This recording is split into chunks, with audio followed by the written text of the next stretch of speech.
Hey, it's Matrixity. Welcome to my Matrix. This really is the time of year when people could have problems as far as feeling a loss or not feeling connected to other people because of the Christmas holidays. They might have suffered something, or they might have been suffering all year, and they feel like they don't connect. Well, today I hadn't thought about something in a while, and my daughter got ready for work, and she had on a beautiful Christmas sweater. But on top of that, she put one of my father's, her grandfather's, army jackets on. Well, actually, it was an army shirt.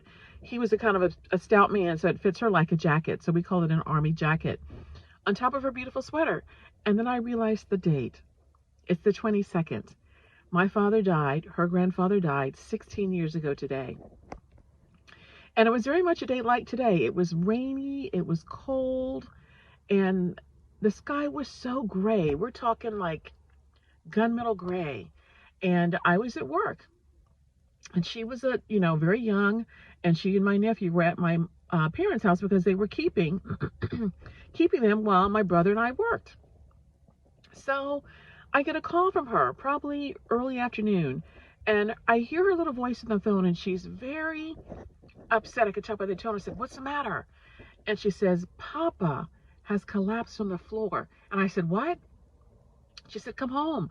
Come get me. Papa has collapsed on the floor." And I said, "Okay, hang up. I'll be right there." So I immediately started crying at work and grabbed up my purse and got in my car and started the drive back home. And it wasn't far. It was like I lived probably about maybe 10 minutes away, a short stint down the interstate. So I got on the interstate, and it seems like I caught every light. Once I got back into the city from the interstate, off of my exit, it seems like every light I caught before I could get to my parents' house. So at one of the lights, I was sitting there waiting because it was a long light. It was a major intersection. And I look up, and in the gray sky, I see a bunch of crows, like just a huge flock of crows flying over the car. And I've always heard that crows actually help spirits pass over. People who are near death or dying.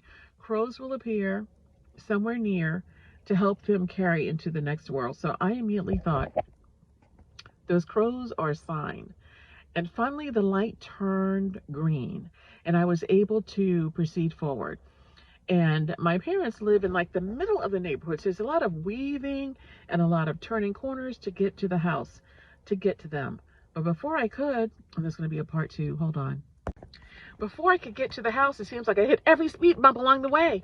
And I wasn't speeding, but I was trying to get there as quickly as possible because I knew that if an ambulance had to be called, my daughter and nephew would be at home. They already knew I was coming home, so my mother would be in the ambulance with my father. So I was weaving through the neighborhoods to get to their house, and in front of me I get to a stop sign. And I look to the left and right, and I see the ambulance coming right past me with no siren. The lights were on, but the siren wasn't. And immediately my heart sunk because I'd always heard that. And working in healthcare in the past too, if the siren isn't on, that person's probably already gone. But they're going to the hospital anyway with a body. I couldn't see in the back, but I knew that was the ambulance for my father. It had to be. So I continued on home, and I got to the house, and sure enough, there was Whitney and my daughter and my nephew there alone. They were probably there for like maybe 3 minutes after the ambulance left. So I bundled up the car, and we went to the hospital. We didn't catch up with the ambulance because they were far ahead of us, but got to the hospital, and they put all of us in a family room.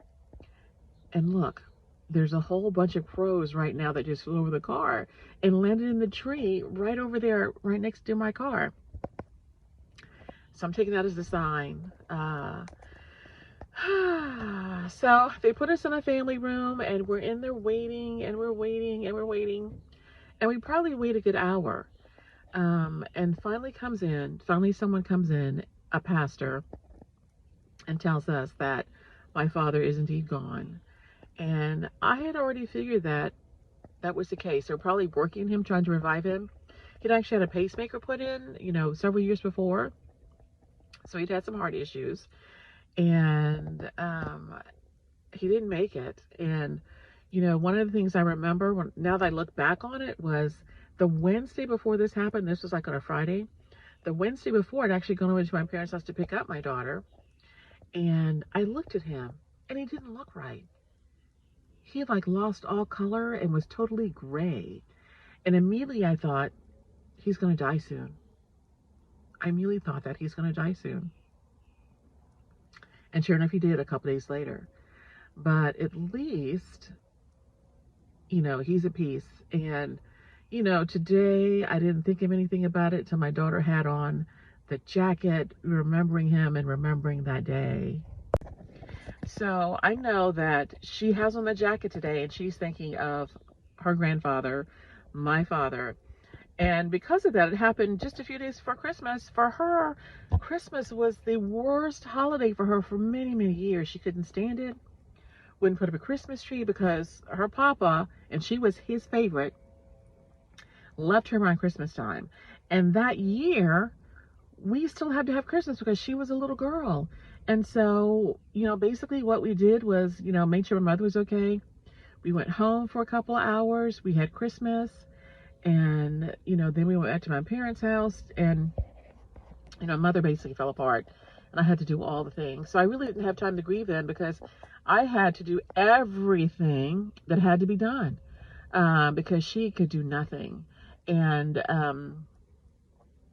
I did everything. Trust me, when I say I did everything, I did everything from the arranging the funeral, you know, doing the bulletin for the funeral. I did all of that myself.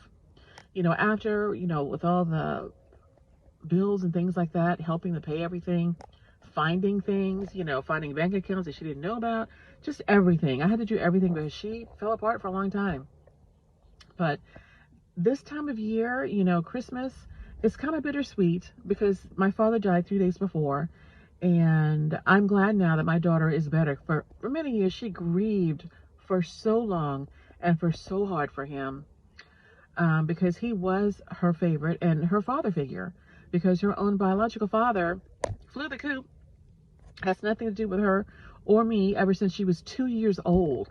So my father stepped in and he was the father that she didn't have. And he made her feel like something special, which I really, really do appreciate him for. So I can see Christmas is the time of year when if you have a heartache or a loss, it's magnified sometimes and it becomes very hard. It's easier now for me, and I think now it's easier for my daughter because at least today she isn't hating Christmas anymore, but she is remembering my father by putting on his jacket. So you'll have a great holiday season and take time for yourself. If you're grieving for someone or you've lost someone during the holidays, take a little time out and do something special for yourself. Give yourself a little breather and a little time. All right, y'all take care. Bye.